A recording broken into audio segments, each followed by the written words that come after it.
देखी चोली के चीज रानी छौड़न के बढ़ो परेशानी।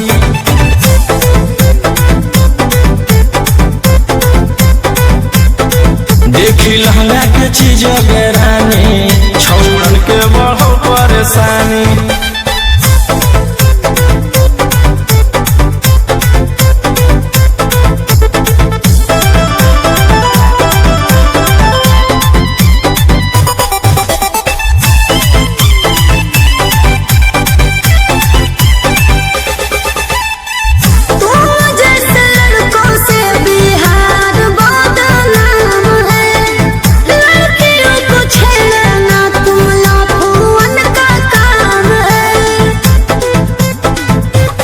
ऐसे चलही तो जवानी पर अटैक हो जइतो।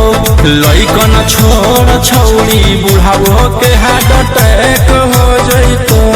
आग का गोला बुझो न पानी।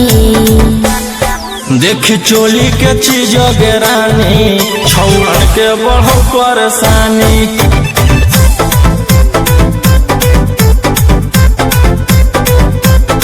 देखी लहंगा के चीज रानी छौड़न के बढ़ो परेशानी।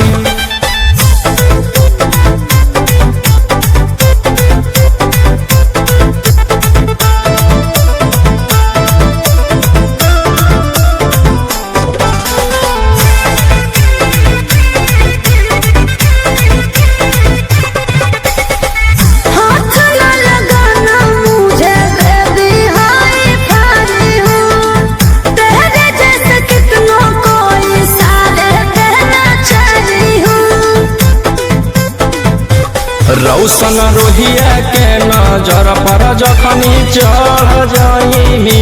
आयुषवा फेर देतौ हाथ तो छौड़ी तर जाइनी। रोहित न करो छेड़खानी। देखी चोली के चीज रानी छौड़न के बढ़ो परेशानी।